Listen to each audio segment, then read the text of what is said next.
Hey boys and girls, Ron Bass with another edition of the Ron Bass Show, your source for a whole lot of different things, but that includes inspiration, motivation, pop culture, rants, fun stuff. At any rate, joining me today, as always, Mr. Brent Atterbury, our marketing guru, our executive producer. I didn't just say producer, I said executive. Whatever that is. I wonder what that is compared to like just a regular producer. I don't know. Or an assistant producer. I don't know. I guess you're the big cheese. The big cheese. That's funny. You know, I think we've done podcasts before about self-importance, but I think some people take it a little bit too far. Their egos are a little bit too big, and titles are very important. I'm going to talk today a little bit about something along those lines. I thought I would pick the subject of genuineness versus disingenuineness. Genuineness versus disingenuineness, and how that would apply to us as individuals. So my black belt, Luis Rubalcaba, always would say to me, hey Ron, when you get up in the morning, you look in the mirror, you got to be honest with yourself. I probably mentioned this on the podcast before. And I think what happens is a lot of times we're not honest with ourselves. So we tend to be disingenuous with ourselves. And we say, oh, well, yeah, I'm thinking about something that I don't like, but I'm just going to not worry about that today. I'm just going to go on and do my business. No, you have to look in the mirror and you have to say to yourself every morning, hey, what's going on in my life? Who am I? Do I like myself? Do I not like myself? Do I like what's going on? Do I not like what's going on? What's going on that I could improve in my life? What are my goals? Where am I going? How am I going to get there? And you get the idea. I think all too often people, they lie to themselves because the ego doesn't want to accept anything that's negative. You know where I'm coming from with this?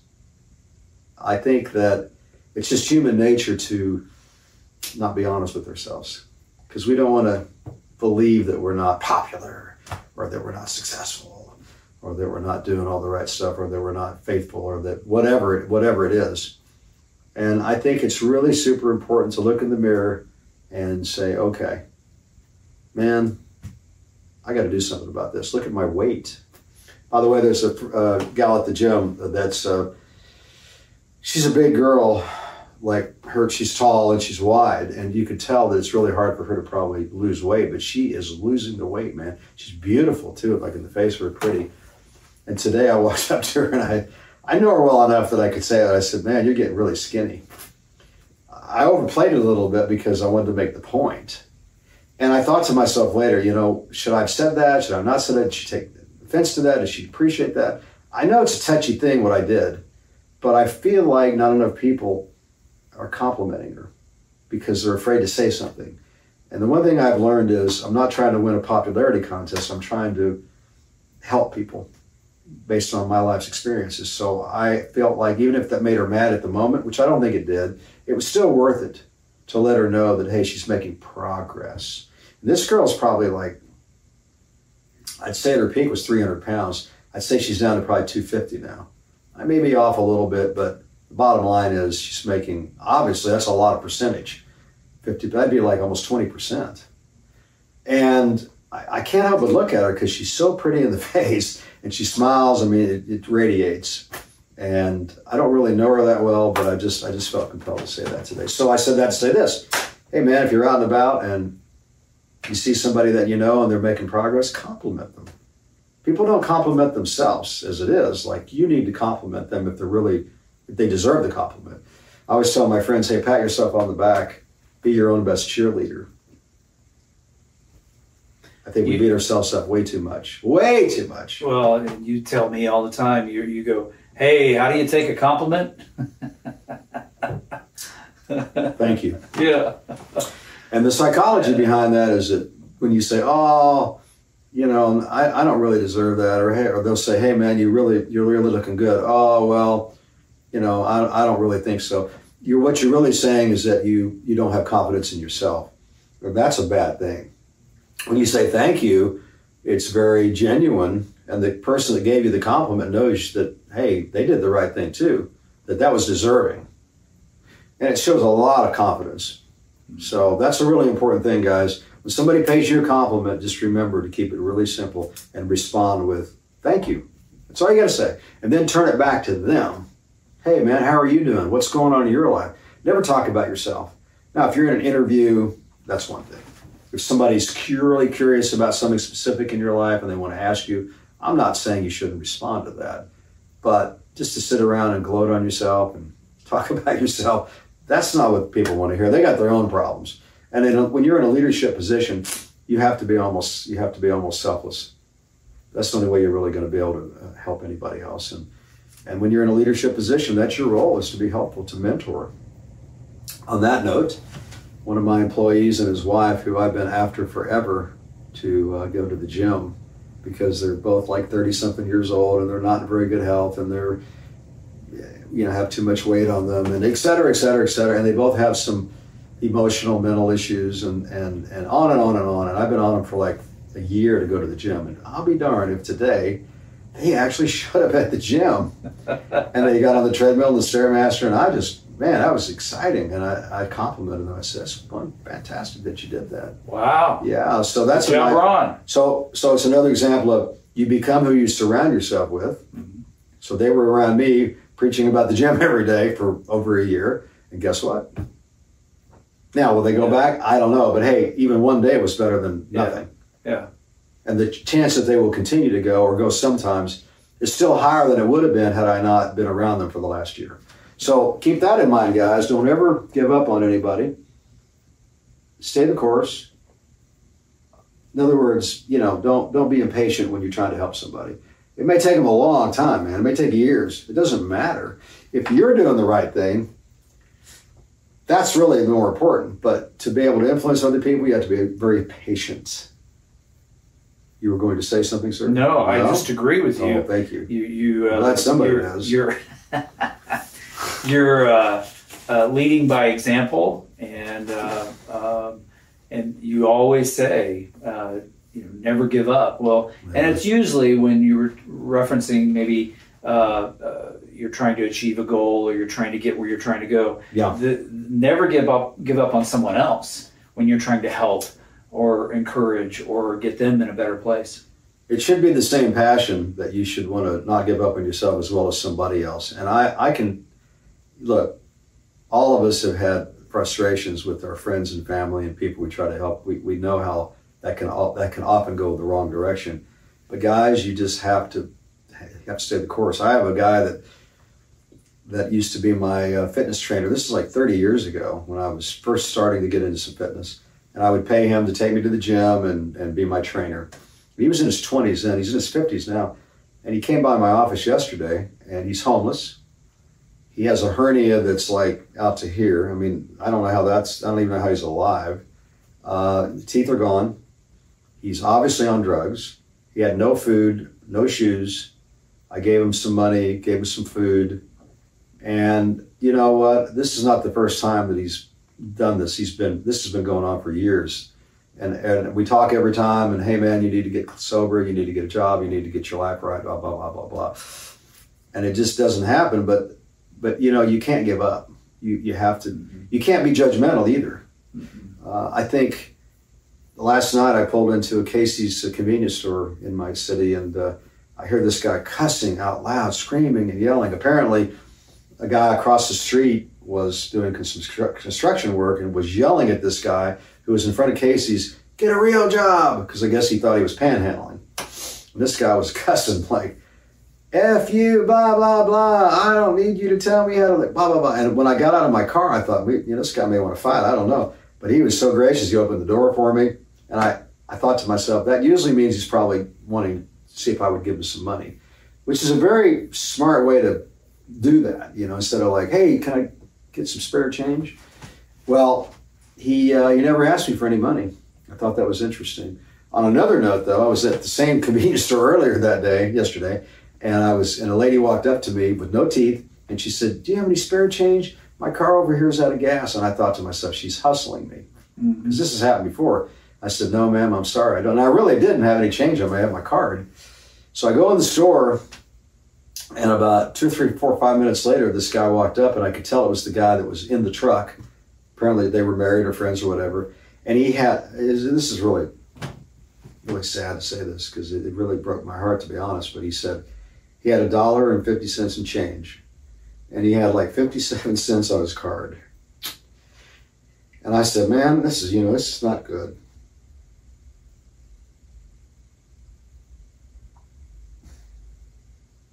Sorry.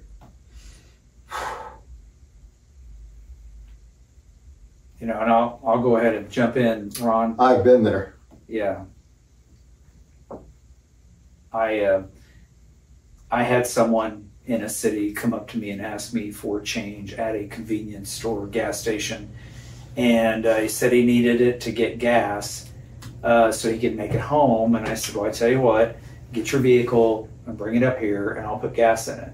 And I've done that before, and they leave, but they never come back. Yeah. Well, this guy did, and I filled up his tank, and off he went. And that's what I did, and I thought to myself, that's the least that I could do under those conditions. You could tell the guy was sincere. So yeah. Anyway, so much for that story, but I'm off track now. I got to get back on my notes here.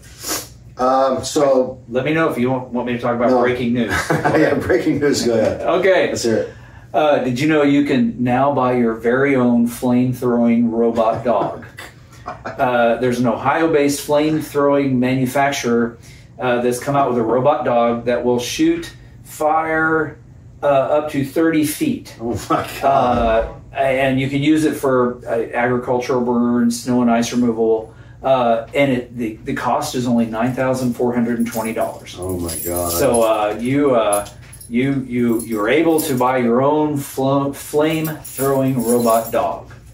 So that's crazy. Yep. So a goal sheet, guys. It's really, really important that you should have a goal sheet. And I write my goals back on the back of my business card, of course. I've talked about that before. But you don't have to do that. You can just write it down on a pad and just list them out. Listen, I'm old school. I write notes down every day. I mean, it's a lot of people I know today, kids, they'll use their phones, and that's fine. However you want to do it, as long as you've got access to the notes.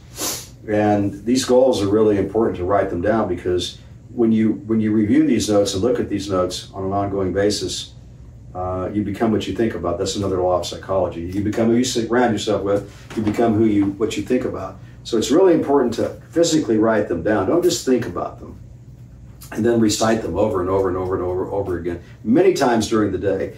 And I've mentioned before many times in the podcast that everything I've accomplished has come from my goal card. I know it sounds almost too simple, but it's the truth. It's like, if I have a business goal or a personal goal or a fitness goal or a competition goal, I write it down, and it just becomes like the Ten Commandments on the tablet. It's like in stone, and it works. I don't really know how to explain how the brain works like that, but you just have to trust me, it does. And at the end of that year, if you write it down and date it for like a year in front of you, say, I'm going to do this by 1 year, and you can't get it done by the year, just reset the date for another year. Not a big deal. So that goes hand in glove with what I was saying earlier about looking in the mirror and knowing who you are, where you're at, what you want to accomplish, where you want to go with your life. Whatever your goals are, you have to stay that course. Breaking news, flamethrower. Oh my God. Speaking of robots, I saw where these robots are getting more and more human-like.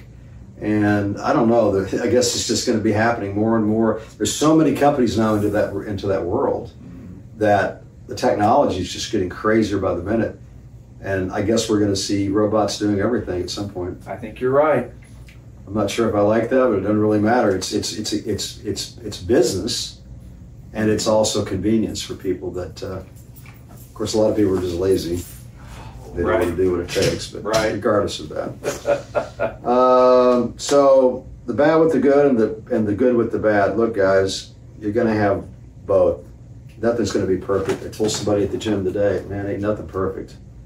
They were complaining about something or another, and I said, well, look, just go to the gym every day, be focused, get a good night's rest, don't drink, don't smoke, and be strong, be thick-skinned, because you're going to need that to get through every day.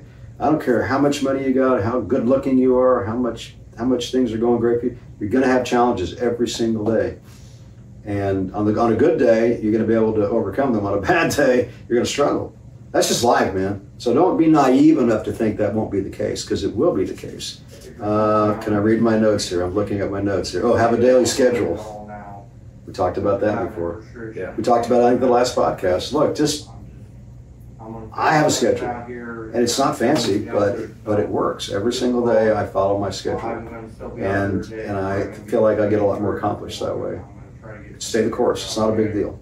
Today is National Beer Pong Day. For those, Beer pong. For those that play that game, today is the National Day for beer pong. That's funny. So, well, look, guys, I won't belabor this too much longer here, but I guess the bottom line is just don't get hung up on the negatives. Focus on the positives, but when there's things that are bothering you don't like, deal with it, man. Don't sweep it under the rug. Hit it head on. Be genuine to yourself. Don't be disingenuous to yourself. All right. So much for that subject. I got to work on my handwriting. A couple of fun things maybe to talk about, or interesting things. I went to the doctor's office the other day and had my blood taken, and it was really weird because the people, the lobotomists, they're so dry. They're so stoic. Like when I walked in, everything is just so matter of fact. From the receptionist to the lobotomist. The doctor was cool, but I thought, where's the sense of humor around here? Like, where's the... you got people coming in there that are scared to death to put a needle in their arm. Yeah. I mean, I'm not. I've had it done so many times, but what about the average guy that's like, oh no? And that's just not helpful. So when you go to work and you're in a professional environment, smile, enjoy your surroundings, make people feel a little more comfortable. It's my opinion anyway. I like it. You like that? I do.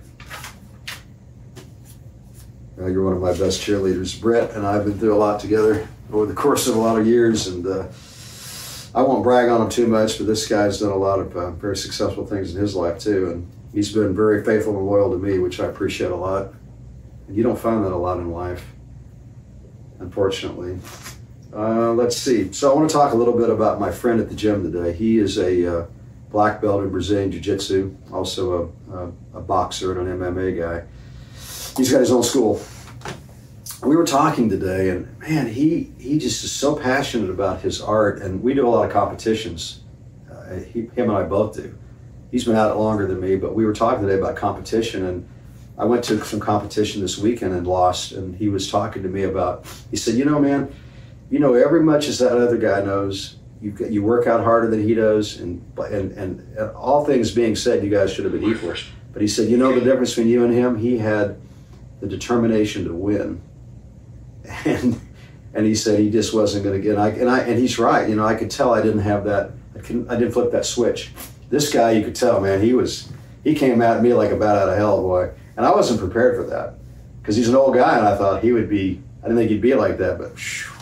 And I guess it just hit me wrong, But so my friend at the gym today was talking to me, and I so appreciate that he was giving me this great advice. Back to what I was saying to you earlier about mentorship, you have to be around really good people to advance in life. I believe that. You can do a lot on your own. Yeah. But man, it helps a lot when you've got people in your court that care about you, care about your success, and want to see you improve. And he gave me the greatest pep talk today, and it really hit home.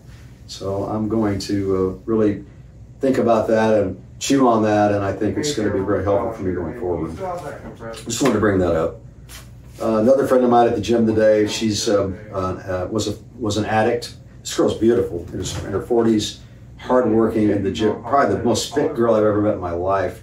Has a beautiful teenager, a kid.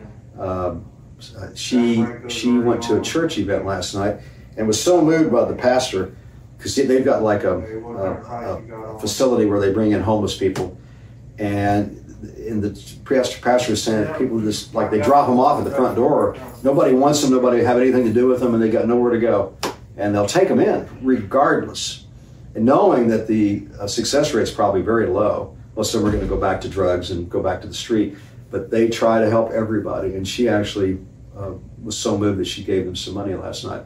And it's not like one of these things where the money goes to the wrong thing. I mean, this money goes to like really take care of these people. Right. And it just really moved my heart to think that she had that much heart in her, you know, much passion in her. She was that passionate about wanting to help people. So there's some really good people out there, guys. And don't ever think that everybody's bad, because they're not. There's a lot of good people in the world. How we doing on time? Let me check. Okay. Hey, we're good. We're good? Yeah, you can go another couple minutes Okay. if you want. I was thinking about timing. How timing is a big thing in life. You can't really teach timing, but I've noticed some things in my life that have happened this last year or so that it's just sometimes timing that happens on its own. Like I got into a financial spot one day, and I mean, I was down to the wire, and then all of a sudden somebody came into my office and made a purchase, like at the last minute. I got 2 little numbers. And because of that, I was able to accomplish my goal. And then I thought that was interesting. So you can never give up. That's another example of never giving up. Timing. Timing is a powerful thing, guys. I think sometimes there's, it's a God thing that He would get in the middle of these circumstances and just, make things happen. And how else could it have happened? I mean, like it's almost like a miracle sometimes. And I think that's just, sometimes when nothing else is working, you just gotta be patient and hope for the best. And all of a sudden, it seems like things will always work out if you don't give up. At least often. Maybe not all the time, but often. The Middle East, man, what a mess. You've read about all these schools where these students are breaking in and taking over. This reminds me of the 60s during the Vietnam protest. It's crazy. They've arrested, I think it's like 1,000 or 2,000 students in the last week. Wow. And like 4, 5, 6 universities. Yeah, they're protesting the Israel-Palestinian thing. And there's, but you know what? I think there's money behind all this. I think there's powers to be. And I think when they really unravel all this, we're going to find out that it was pretty organized. It wasn't like spontaneous. That's my opinion. But at any rate, that's really about all I got right now. How about you, sir? I think today we had a few hiccups in trying to get the messages across. Yeah. But you know what? The quality of the messages were very good. Thank you, sir. Yeah. Well, I'll take that as a compliment. Yeah, very sincere and heartfelt. So, how do you take a compliment? Thank you. I didn't say you did a good job. Oh. Did I? I'm just kidding. Thanks a lot. No, you're right. You did say thank you. Okay, any last thoughts, and we'll close this thing out. No, I would say hold out on the flame-throwing robot dog till they go on sale. That's crazy, man. How much is that item? $9,420. But it shoots flames 30 feet. What will they come up with next year? I can't believe that's legal. I can't believe you can just buy one. I wouldn't think it would be legal. Well, it's in Ohio. That's crazy. Yeah, it's remote controlled. Oh my gosh. Yeah. I don't know I don't even know why somebody would want to buy something like that. I don't either. Sounds like a dangerous weapon. It says it's used for wildfire management and agricultural burns, snow and ice removal, and special effects. Oh my gosh. What will they come up with next? And burning things. It's crazy, man. All right, guys, but just remember, if you don't give up, eventually, the stars, they will line up. So, until next time, always stay positive.